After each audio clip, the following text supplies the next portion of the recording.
ایک بادشاہ محل کے چھت پر ٹہلنے چلا گیا۔ ٹہلتے ٹہلتے اس کی نظر محل کے نزدیک گھر کی چھت پر پڑی، جس پر ایک بہت ہی خوبصورت عورت کپڑے سکھا رہی تھی۔ بادشاہ نے اپنی ایک باندی کو بلا کر پوچھا، یہ کس کی بیوی ہے؟ باندی نے کہا، بادشاہ سلامت، یہ آپ کے غلام فیروز کی بیوی ہے۔ بادشاہ نیچے اترا۔ بادشاہ پر اس عورت کے حسن جمال کا سحر سا چھا گیا تھا۔ اس نے فیروز کو بلایا۔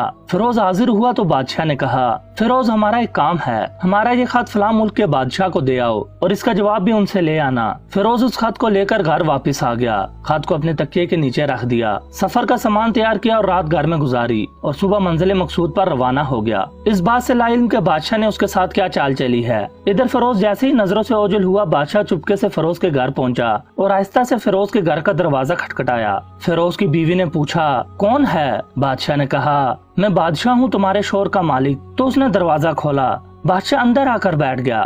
فیروز کی بیوی نے حیران ہو کر کہا، آج بادشاہ سلامت یہاں ہمارے غریب خانے میں؟ بادشاہ نے کہا، میں یہاں مہمان بن کر آیا ہوں۔ فیروز کی بیوی نے بادشاہ کا مطلب سمجھ کر کہا، میں اللہ کی پناہ چاہتی ہوں آپ کے اس طرح آنے سے، جس میں مجھے کوئی خیر نظر نہیں آ رہی۔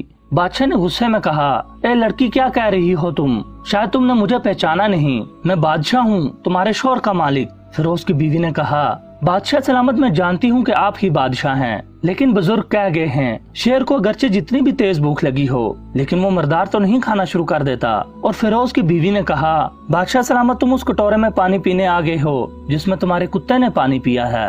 بادشاہ عورت کی باتوں سے بڑا شرمسار ہوا اور اس کو چھوڑ کر واپس چلا گیا، لیکن اپنے چپل وہیں پر بھول گیا۔ یہ سب تو بادشاہ کی طرف سے ہوا۔ اب فیروز کو آدھے راستے میں یاد آیا کہ جو خط بادشاہ نے اسے دیا تھا وہ تو گھر ہی پر چھوڑ آیا ہے۔ اس نے گھوڑے کو تیزی سے واپس موڑا اور اپنے گھر کی طرف لپکا۔ فیروز اپنے گھر پہنچا تو تکیے کے نیچے سے خط نکالتے وقت اس کی نظر پلنگ کے نیچے پڑے بادشاہ کے چپل پر پڑی، جو وہ جلدی میں بھول گیا تھا۔ فیروز کا سر چکرا کر رہ گیا اور وہ سمجھ گیا کہ بادشاہ نے اس کو سفر پر صرف اس لیے بھیجا تاکہ وہ اپنا مطلب پورا کر سکے۔ فیروز کسی کو کچھ بتائے بغیر چپ چاپ گھر سے نکلا۔ خط لے کر وہ چل پڑا اور کام ختم کرنے کے بعد بادشاہ کے پاس واپس آیا تو بادشاہ نے انعام کے طور پر اسے 100 دینار دیے۔ فیروز دینار لے کر بازار گیا اور عورتوں کے استعمال کے قیمتی کپڑے اور کچھ تحائف بھی خریدے۔ گھر پہنچ کر بیوی کو سلام کیا اور کہا، چلو تمہارے میکے چلتے ہیں۔ بیوی نے پوچھا، یہ کیا ہے؟ فیروز نے کہا، بادشاہ نے انعام دیا ہے اور میں چاہتا ہوں کہ یہ پہن کر تم اپنے گھر والوں کو بھی دکھاؤ، جیسے آپ چاہیں۔ بیوی تیار ہوئی اور اپنے والدین کے گھر اپنے شوہر کے ساتھ روانہ ہوئی۔ داماد اور بیٹی اور ان کے لائے ہوئے تحائف کو دیکھ کر وہ لوگ بہت خوش ہوئے۔ فیروز بیوی کو چھوڑ کر واپس آ گیا اور 1 مہینہ گزرنے کے باوجود نہ بیوی کا پوچھا اور نہ اس کو واپس بلایا۔ پھر کچھ دن بعد اس کے سالے اس سے ملنے آئے اور اس سے پوچھا، فیروز، آپ ہمیں ہماری بہن سے غصے اور ناراضگی کی وجہ بتائیں یا پھر ہم آپ کو قاضی کے سامنے پیش کریں گے۔ تو اس نے کہا، اگر تم چاہو تو کر لو، لیکن میرے ذمہ اس کا ایسا کوئی حق باقی نہیں جو میں نے ادا نہ کیا ہو۔ وہ لوگ اپنا کیس قاضی کے پاس لے گئے تو قاضی نے فیروز کو بلایا۔ قاضی اس وقت بادشاہ کے پاس بیٹھا ہوا تھا۔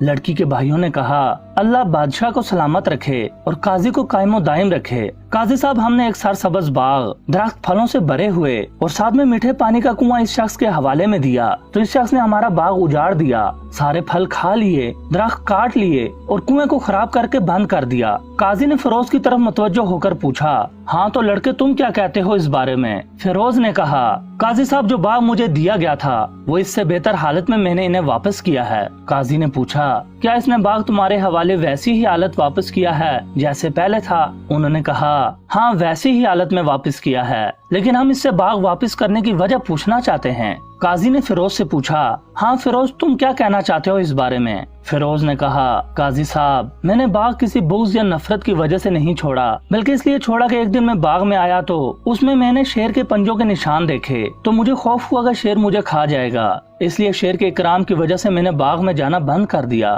بادشاہ جو ٹیک لگائے ہوئے یہ سب کچھ سن رہا تھا وہ سمجھ گیا اور اٹھ کر بیٹھ گیا اور کہا، فیروز، اپنے باغ کی طرف امن اور مطمئن ہو کر جاؤ، واللہ اس میں کوئی شک نہیں کہ شیر تمہارے باغ آیا تھا، لیکن وہ وہاں پر نہ کوئی اثر چھوڑ سکا، نہ کوئی پتا توڑ سکا اور نہ ہی کوئی پھل کھا سکا۔ وہ وہاں پر تھوڑی دیر رہا اور مایوس ہو کر لوٹ گیا، اور خدا کی قسم میں نے کبھی تمہارے جیسے باغ کے گرد لگے مضبوط دیواریں نہیں دیکھی۔ تو فیروز اپنے گھر لوٹ آیا اور اپنی بیوی کو بھی واپس لے آیا۔ نہ تو قاضی کو پتا چلا اور نہ ہی کسی اور کو کہ ماجرا کیا تھا۔ عزیز دوستو، اللہ سے دعا ہے کہ اللہ آپ لوگوں کی زندگی خوشیوں سے بھر دے، آپ کو، آپ کے اہل و عیال کو اور آپ کے مال کو اپنے حفظ و امان میں رکھے، آمین۔